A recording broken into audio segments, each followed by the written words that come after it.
আল্লাহুম্মা সাল্লি আলা মুহাম্মদ ওয়া আলি মুহাম্মদ। সুপ্রিয় দর্শক, আপনাদের স্বাগতম জানাচ্ছি জিটিভির নতুন আয়োজন ইসলামী জীবন দর্শন ও সুফি তত্ত্ব নিয়ে অনুষ্ঠান নূর দর্শনে। আজকের আলোচনার বিষয় ধর্মীয় দৃষ্টিতে সামাজিক আচরণ। এই বিষয়ে আলোচনার জন্য আজ স্টুডিওতে সম্মানিত অতিথি হিসাবে আছেন মুফতি মোহাম্মদ মাসুদ রিজভী। আসসালামু আলাইকুম রহমতুল্লাহি ওয়া বারাকাতুহু। আরও আছেন ডক্টর শাহ মোহাম্মদ আহসানুল হাদি সাহেব। আসসালামু আলাইকুম রহমতুল্লাহি ওয়া বারাকাতুহু। আপনাদের স্বাগত জানাচ্ছি আমাদের এই নূর দর্শন অনুষ্ঠানে। আমাদের আজকের আলোচ্য বিষয় ধর্মীয় দৃষ্টিতে সামাজিক আচরণ।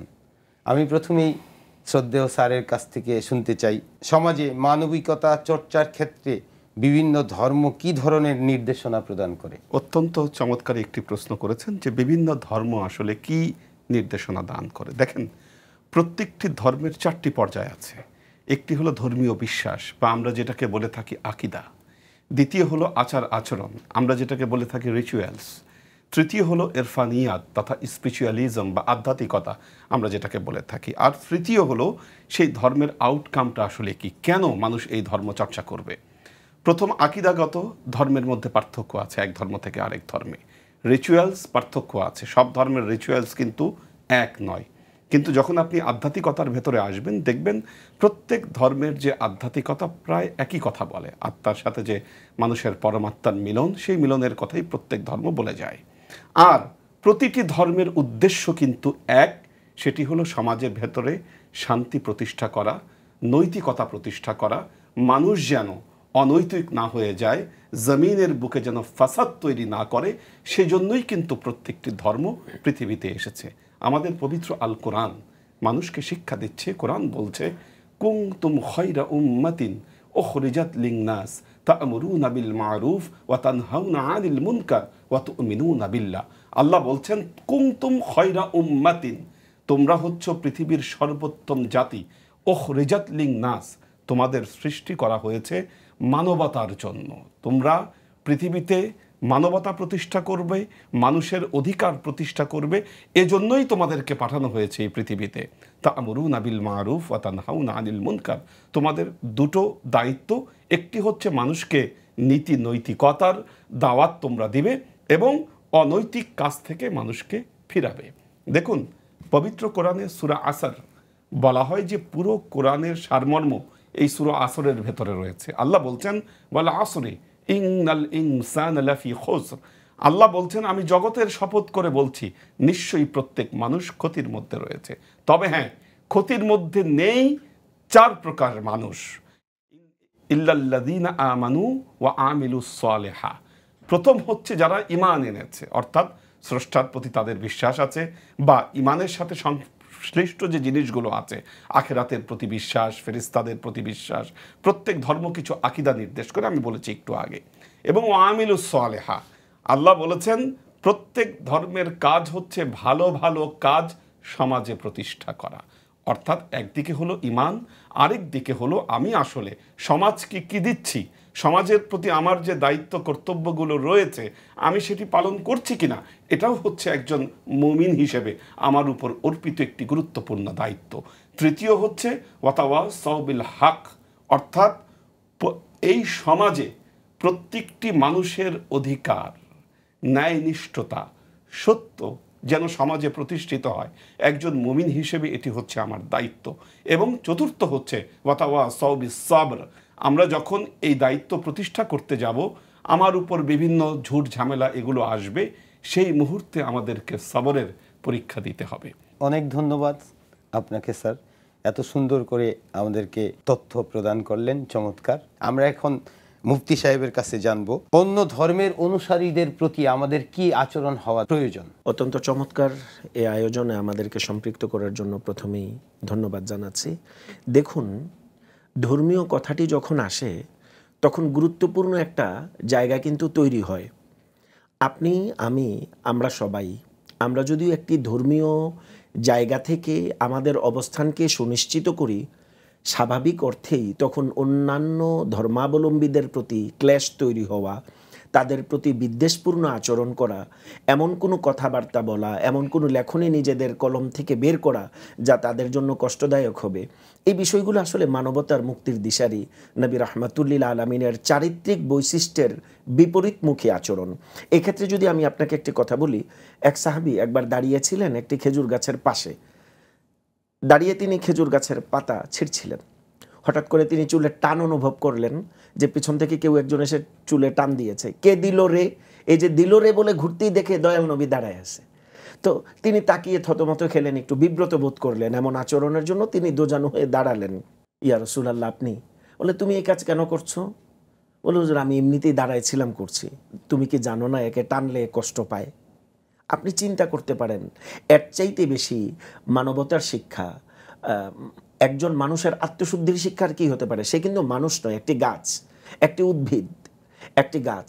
তার পাতা ছিঁড়লে তার ব্যথা অনুভব হতে পারে। এই মেহেরবানি, এই অনুভূতি যার অন্তরে লালন করেছেন, সেই শিক্ষা তিনি দিয়েছেন। শুধু তাই নয়, বিদায়ী হজ্জার ভাষণ পৃথিবীর ইতিহাসে হিস্টোরিক্যাল স্পিচ বলা হয়। মানবতার ইতিহাসে এত চমকপ্রদ দিক নির্দেশনামূলক বক্তব্য পৃথিবী দ্বিতীয়বার আর কখনো শুনেনি। একটি কথা তিনি বলেছিলেন, আজ থেকে জাতে জাতে বিভেদ আমি শেষ করে দিলাম। সাদায় কালো, শ্বেতাঙ্গে কৃষ্ণাঙ্গে আজকের পর থেকে কোনো বিভেদ হবে না। মানুষ কখনো মানুষের দাস হতে পারে না, চাই সে অন্য কোনো ধর্মের হোক না কেন।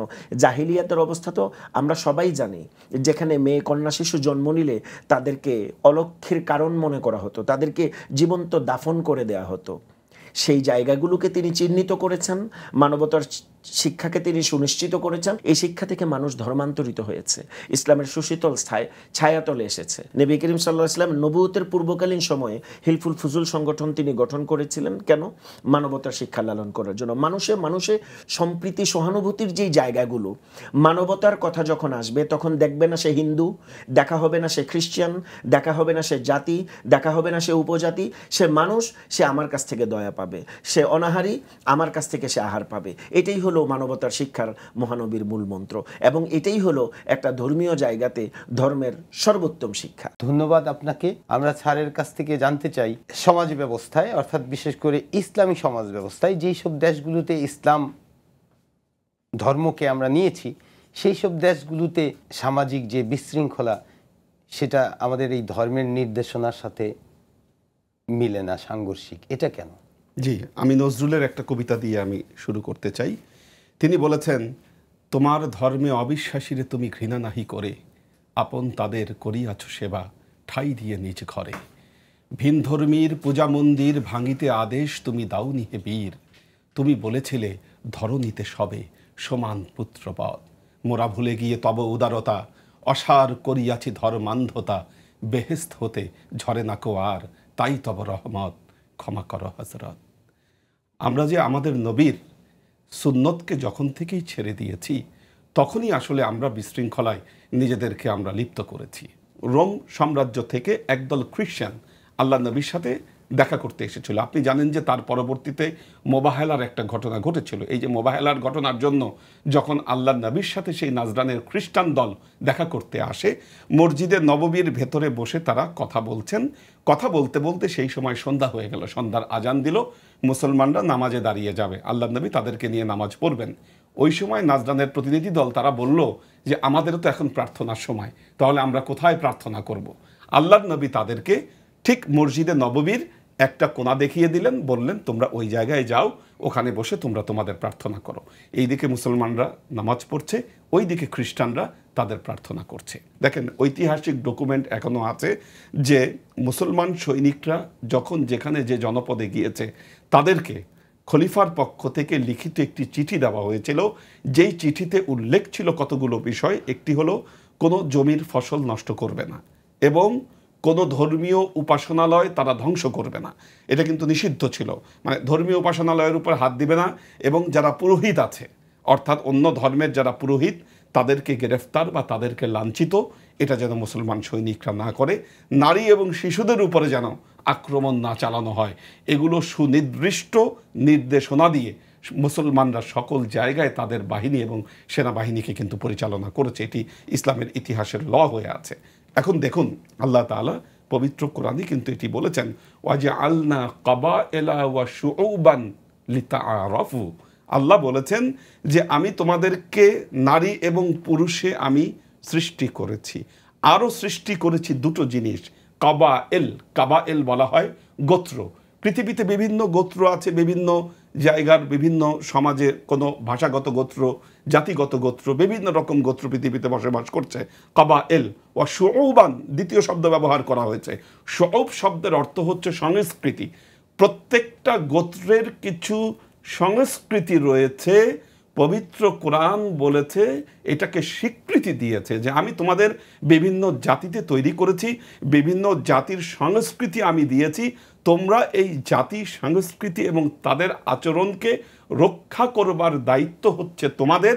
এরপর আল্লাহ বলছেন ইন্না আকরামাকুম ইনদাল্লাহি আতকাকুম, কিন্তু তোমরা মনে রেখো, তোমরা যারা তাকওয়া এবং পরহেজগারিতার পথ অবলম্বন করছো তারাই আল্লাহর কাছে সবচাইতে বেশি সম্মানিত। সুতরাং এই যে বিভিন্ন জাতির বিভিন্ন ধর্ম, তাদের সংস্কৃতি, তাদের আচার আচরণ, এগুলাকে কিন্তু ইসলাম কখনোই নিষিদ্ধ করেনি। কিন্তু আমরা আল্লাহর নবীর এই নির্দেশনা, আল্লাহর নবীর যে উদার দৃষ্টিভঙ্গি, এটাকে আমরা ধরতে না পেরে যখন আমরা আমাদের গোত্রগত এবং আমাদের নিজস্ব দৃষ্টিভঙ্গিতে আমরা ইসলামকে ব্যাখ্যা করতে চেষ্টা করেছি, তখনই দেখা গিয়েছে সেই জনপদে বিশৃঙ্খলা তৈরি হয়েছে এবং ফাসাদ তৈরি হয়েছে। পবিত্র কোরআন এটিকে নিষেধ করেছেন এবং বলেছেন আল্লাহ লা তুফসিদু ফিল আরদি, তোমরা জমিনের বুকে এই ফাসাদ তৈরি করো না। যারা করছেন আল্লাহর নবীর কাছে তাদেরকে জবাবদিহি করতে হবে। ধন্যবাদ আপনাকে। কোরআনের বিষয়টি আসছে, অর্থাৎ যারা ফাসাদ করে তারা নিশ্চিতভাবে ক্ষতিগ্রস্ত অবস্থায় যাবে, এমনটা কোরআনের নির্দেশনার মধ্যে আছে। সাম্প্রদায়িকতার দ্বন্দ্ব আমাদের দেশে প্রবল হয়েছে বর্তমানকালে। ধর্ম কতখানি এই সাম্প্রদায়িক দ্বন্দ্বকে সমর্থন করে অথবা করতে নিষেধ করে? ধন্যবাদ আপনাকে। দেখুন, সাম্প্রদায়িকতা কথাটির মধ্যেই একটি সীমাবদ্ধতা নিহিত আছে। মোদ্দা কথা হলো, ধর্মীয় আচার আচরণ আনুষ্ঠানিকতার মধ্য থেকে আপনি অন্য কারো প্রতি সাম্প্রদায়িক ব্র্যাকেটেশন তৈরি করবেন, তাকে সীমাবদ্ধতার আওতার মধ্যে নিয়ে আসবেন আপনার ক্ষমতা বলে, এটি কখনো ধর্মীয় জায়গা থেকে অনুমোদিত নয়।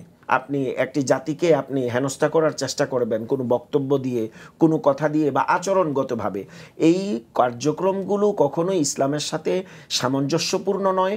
বরঞ্চ নবী করিম সাল্লাল্লাহু আলাইহি সাল্লামের দিক নির্দেশনা ইসলামের সাথে, যেখানে একেবারেই সুস্পষ্ট আকারে বলা আছে ইন্নাদ-দীন ইনদাল্লাহিল ইসলাম, সুনির্ধারিত সুনিশ্চিত জীবন ব্যবস্থা ইসলাম, এবং সেটা শান্তিপূর্ণ, ভারসাম্যপূর্ণ। ভারসাম্য কার সাথে? গরু, ছাগল, পশু পাখিও যদি হয় সেই ক্ষেত্রেও কিছু নির্ধারিত নীতিমালা থাকবে যেন তাদের প্রতি অন্যায় ও বিচার করা না হয়। সেখানে মানুষ তো অনেক পরের কথা। এখন ধর্মের দোহাই দিয়ে আপনি অন্য কোনো মানুষকে আঘাত করবেন, এটার কোনো সুযোগ কিন্তু ইসলামে অন্তত নেই। এটি নবী করিম সাল্লাল্লাহু আলাইহি ওয়াসাল্লামের নির্দেশনার পরিপন্থী, ধর্মের পরিপন্থী, এবং ইসলামের যে মেইন স্ট্রিম আহলুস সুন্নাহ ওয়াল জামাত তথা সুফি মতাদর্শের পরিপন্থী। কারণ সুফিয়ায়ে কেরাম বুজুর্গানে দিন যারা এসছেন যুগে যুগে আমাদেরকে অন্ধকারাচ্ছন্ন জায়গা থেকে বের করে এনেছেন, আলোর দিশা দেখিয়েছেন, ইউখরিজুহুম মিনাজ যুলুমাতি ইলান নূর, যেমন আমাদের আজকের অনুষ্ঠানের নাম দিয়েছেন নূর দর্শন। তো এই যে নূর মানে আলো, আলোর পথ দেখিয়েছেন। তো আলোর পথ কিভাবে দেখিয়েছেন? উপমহাদেশের ইসলামিক হিস্ট্রি আপনি যদি অনুসন্ধান করেন, খাজা মাইনুদ্দিন চিশতি এসেছেন 100 বছর আগে, শাহজালালরা এসেছেন, যারা এসেছেন ইসলামের এই মূল মন্ত্রেই তারা বিশ্বাসী ছিলেন। জালালউদ্দিন রুমির ভাষায় যদি এখন আমরা বলি, আমরা তো আমাদের ইবাদত বন্দেগীকে এমন একটা জায়গায় নিয়ে আসছি যে আমার জায়গাতে আমি ইসলাম, আমি মুসলিম, আমি নামাজ পড়ছি, আমি যেন কি হলাম, আর বাদ বাকি সব যা আছে সব মেচাকার করে দেওয়া হোক। এই মন্ত্র, এই শিক্ষা ইসলাম কখনো কাউকে শিক্ষা দেয় না। জিন্দেগি ও মদ বারায় বন্দেগি, জিন্দেগি বেবন্দেগি শর্মিন্দেগি। আমি কি অহংকার করছি আমার নামাজ নিয়ে, আমার রোজা নিয়ে আমি কি অহংকার করছি, আমার তেলাওয়াত তাসবিহ তাহলিল। আমার প্রতিবেশী যদি অনাহারী থাকে, আমার প্রতিবেশী চাই সে যদি অন্য ধর্মাবলম্বীও যদি হয়, তবুও তারা আমার কাছে হক পাবে। এই বাংলার প্রকৃত মুসলিম যারা, যারা সুফিবাদে বিশ্বাসী, যারা আউলিয়া কেরামের সুফি দর্শনে বিশ্বাসী, যারা নূর দর্শনে বিশ্বাসী, যারা তাদের আলোয় আলোকিত হয়েছে, তারা কখনোই এ জাতীয় ফাঁদে কখনো তারা পা দিবে না বলেই আমরা বিশ্বাস করি। এবং আমাদের এই আজকের অনুষ্ঠানের সার্থকতা তখনই হবে যখন এখান থেকে মানুষ শিক্ষা পাবে এবং সাম্প্রদায়িকতার সঠিক মূল্যায়ন করবে এবং ধর্মীয় রীতিনীতি, কৃষ্টি, কালচার, শিক্ষা দীক্ষা, পারস্পরিক ভালোবাসা, সৌহার্দ্যপূর্ণ, আন্তরিকতাপূর্ণ সহাবস্থান যখন একে অন্যের প্রতি বজায় থাকবে, তবেই হবে আমাদের সার্থকতা, আর সেটাই হবে ধর্মের প্রকৃত শিক্ষা। ধন্যবাদ আপনাকে। আজকের এই বিষয় নিয়ে আমাদের আরেকজন সম্মানিত আলোচক দেখি, উনি কি বলেন। প্রতিটা ধর্মই আসলে মানুষের কল্যাণের জন্য এসেছে এবং প্রত্যেক ধর্মেরই মূল বাণী হচ্ছে মানুষকে সেবা করা, মানুষের জন্য একে অন্যের জন্য ঝাঁপিয়ে পড়া, একে অন্যের সাহায্য সহযোগিতায় এগিয়ে যাওয়া। সে জায়গায় একটা মানুষের আচরণ যদি ভিন্ন ক্যাটাগরির হয়, একটা মানুষের আচরণ যদি উগ্রতার দিকে যায়, সেই উগ্রতার থেকে ফিরিয়ে নিয়ে আসাটাই হচ্ছে প্রত্যেকটা ধর্মের কাজ। এবং এর থেকে ব্যতিক্রম আমাদের ইসলাম ধর্মও নয়। আমাদের ইসলাম ধর্মে প্রতিটি কাজের ক্ষেত্রে বলা হয়েছে সামাজিকতার একটা বিন্যাস আছে এবং সেই বিন্যাসটা মেনটেন করে চলাটাই হচ্ছে ইসলামের মূল আদর্শের মধ্যে পড়ে। আজকে আমরা উগ্রতার দিকে যাচ্ছি, উগ্রতার বিনিময়ে আরেকটা উগ্রতার সৃষ্টি হচ্ছে। সেখান থেকে ফিরে আসার পরটাই হচ্ছে সামাজিকভাবে আমাদের মধ্যে সদাচরণের বিষয়টা চর্চা করা এবং সেই বিষয়টুকু ধর্মীয় কেন্দ্রগুলো থেকে শুরু করে সুফি সাধকদের দরগা মাজার থেকে শুরু করে সব জায়গা থেকেই যেন প্রচারিত হয় যে আমরা মানুষ মানুষের জন্য, মানুষ মানুষের জন্য। এই বাণীটুকুই প্রত্যেকটা ধর্মের মূল কথা। আমরা স্যারের কাছ থেকে জানতে চাই, সামাজিক বৈষম্য দূরীকরণে সুফি সাধকদের কি ভূমিকা পালন করে। চমৎকার একটি প্রশ্ন করেছেন। আসলে সামাজিক বৈষম্য দূরীকরণে সুফি সাধকদের কি ভূমিকা। দেখুন, ইসলাম এসেছে আরব দেশে, সারা পৃথিবীতে ইসলাম ছড়িয়ে পড়েছে। ইসলাম ছড়ানোর দায়িত্ব যারা যুগে যুগে পালন করেছিলেন তারা ছিলেন এই সুফি সাধকগণ। তাদের যে উদার ধর্মীয় দৃষ্টিভঙ্গি, তাদের যে কার্যক্রম, এগুলো সারা পৃথিবীতে ইসলাম ছড়িয়ে দিতে সাহায্য করেছে। যেমন আমরা পৃথিবীর ইতিহাসে দেখতে পাই দুটো জনপদে ইসলাম সর্বোচ্চভাবে ছড়িয়েছে এবং ইসলাম সেখানে স্থায়ী হয়েছে। একটি হলো পারস্য, আরেকটি হলো এই ভারতবর্ষে।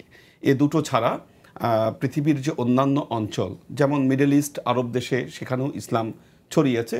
তো সেখানে তো আল্লাহ নবীর সময় বা খোলাফায়ে রাশেদার সময়ও সেগুলো জায়গায় ইসলাম সুবিন্যস্ত হয়েছে। বাহিরে ইউরোপে ইসলাম গিয়েছিল, সেখানে কিন্তু অতটা স্থায়ী হতে পারেনি। কিন্তু পারস্যে এবং ভারতবর্ষে কি ঘটেছিল? আমাদের এই ভারতবর্ষ বর্ণ প্রথায় বিভক্ত ছিল। আপনি জানেন যে মানুষ, এক বর্ণের মানুষ আরেক বর্ণের মানুষকে তুচ্ছ তাচ্ছিল্য করত এবং যারা ওই অ্যারিস্টোক্রেট ব্রাহ্মণ যারা ছিল, নিম্নবংশীয় মানুষের যদি গায়ের ছায়াও তাদের লাগতো, তারপরেও তাদেরকে ডুব দিতে হতো।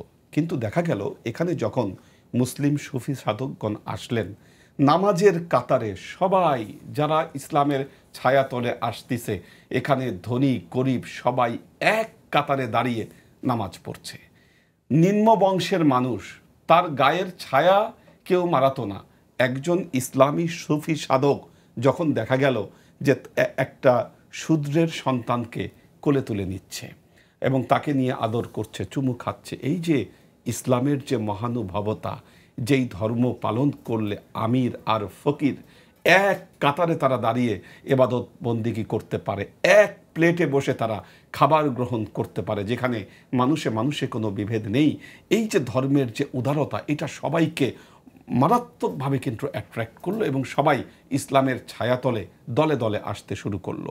এই যে আমাদের মাসুদ রিজভী ভাই বলেছেন যে খাজা মঈনুদ্দিন চিশতি রহমতুল্লাহ আলাই এখানে নঙ্গর খুললেন। শুধু খাজা মঈনুদ্দিন চিশতি রহমতুল্লাহ আলাই নয়, তার আগে যারা এসেছিলেন, যেমন আলী হুজবেরি, তাকে দাতাগঞ্জ বক্স যাকে বলা হয়, তিনিও কিন্তু নঙ্গর খুলেছিলেন। খাজা মঈনুদ্দিন চিশতি নঙ্গর খুলেছিলেন। এখানে সুফি যারা এসেছেন তাদের প্রাথমিক দায়িত্ব ছিল ওনারা নঙ্গর খুলতেন এবং এর উদ্দেশ্য ছিল ফুড ফর এভরি ওয়ান।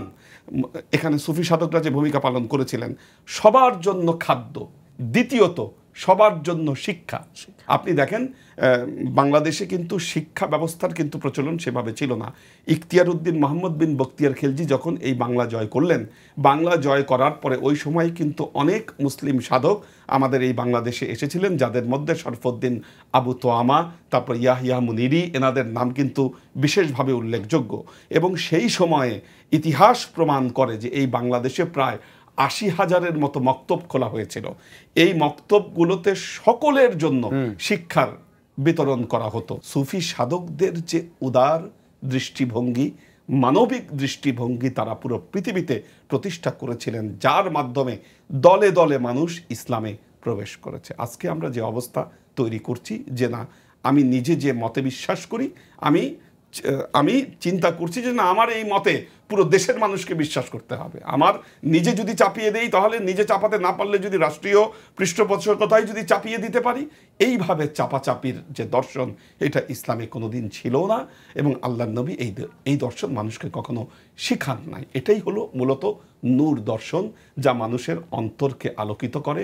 অনেক ধন্যবাদ আপনাকে বেশ সুন্দর করে আজকের এই বিষয় সম্পর্কে আলোচনা রাখার জন্য। আমরা আসব মুফতি সাহেবের কাছে। ধর্মীয় উৎসবগুলো কিভাবে সামাজিকতায় সহমর্মিতা বৃদ্ধি করে? প্রত্যেক ধর্মের কিছু নির্ধারিত আনুষ্ঠানিকতা আছে। সেই আনুষ্ঠানিকতাগুলো যেন ধর্মীয় অনুষ্ঠানের মধ্যে সীমাবদ্ধ না থেকে সাম্প্রদায়িকভাবে সম্প্রীতির বার্তা দেয় এবং মানুষ যেন সেখান থেকে সম্প্রীতির বার্তা খুঁজে পায়। এই যে সম্প্রীতি, সাম্প্রতিকতার ঊর্ধ্বে গিয়ে সম্প্রীতির মেলবন্ধন তৈরি করা, এই জাতীয় শিক্ষা ধর্ম কি বলে। এখন ধর্মের কথাই যখন আসবে, তখন দেখা যাবে আমি ঈদ পালন করছি, ঈদের আমেজ তৈরি হচ্ছে। এখন আপনি বলেন, যখন আমাদের এখানে রমজানের ঈদ শুরু হয়, রমজানের প্রতি ইফতারির পরে মার্কেটগুলোতে যেই ভিড়ভাট্টা তৈরি হয়, আমাদের যেই কেনাকাটার একটা ধুম পড়ে যায়, সোজা কথায় অনেক সময় এই কেনাকাটার জন্য আমাদের ইফতারিও রাস্তায় করতে হয়। তা আপনি সেখানে বলতে পারবেন না যে আমাদের সেই উৎসবে কোনো না কোনোভাবে অন্যান্য ধর্মের মানুষগুলো জড়িত নেই। হয়তো তাদের কোনো মিল ফ্যাক্টরিতে আমার জন্য জামা তৈরি হচ্ছে, অথবা তাদের কোনো মিল ফ্যাক্টরিতে আমাদের জন্য সেমাই চিনি তৈরি হচ্ছে। অর্থাৎ কোনো না কোনোভাবে আমরা যেহেতু একটি দেশে বসবাস করি, ভাই আগে আমাকে বুঝতে হবে আমি এই দেশের নাগরিক। এই দেশ মাতৃকা নিয়ে আমাকে বাঁচতে হবে। এখানে হিন্দু থাকবে তার অধিকার নিয়ে, এখানে বুদ্ধ থাকবে তার অধিকার নিয়ে, এখানে খ্রিস্টান থাকবে তার অধিকার নিয়ে, এখানে জাতি উপজাতি একেবারে সাঁওতাল, হাজং, মারং, মুরং, চাকমা, মারমা থেকে শুরু করে একেবারে যারা আছে প্রত্যন্ত অঞ্চলে, একেবারে পাহাড়ের গহীনে, তারাও তাদের ধর্মীয় অধিকার নিয়ে বাঁচতে পারবে। এটি একটি গণতান্ত্রিক দেশ। আপনি আপনার জায়গা থেকে সংস্কৃতিকে যদি, আপনার কালচারকে যদি সেভাবে আপনি রিপ্রেজেন্ট করতে পারেন, আপনার ঈদগাহের জামাতকে যদি আপনি সেইভাবে অন্যান্য ধর্মাবলম্বীদের সামনে আপনি রিপ্রেজেন্ট করতে পারেন যে এইটার নাম ধর্মীয় উৎসব, কাউকে গালি দেওয়ার নাম না। আপনি সেমাই চিনে, আপনি সেমাই নুডলসের বন্দোবস্ত করে দেন রাস্তায়, যে এখানে কোনো ধর্মীয় ট্যাগ থাকবে না, এটা সবার জন্য উন্মুক্ত থাকবে। সুফি একরামের যে আদর্শের কথা আমি বলেছি, আমাদের সহ আলোচক বলেছেন, লঙ্গর উন্মুক্ত করেন। তারা ভালোবাসায় তারা উন্মুখ হবে, তারা ভালোবাসার ডাকে নিশ্চয়ই সাড়া দিবে।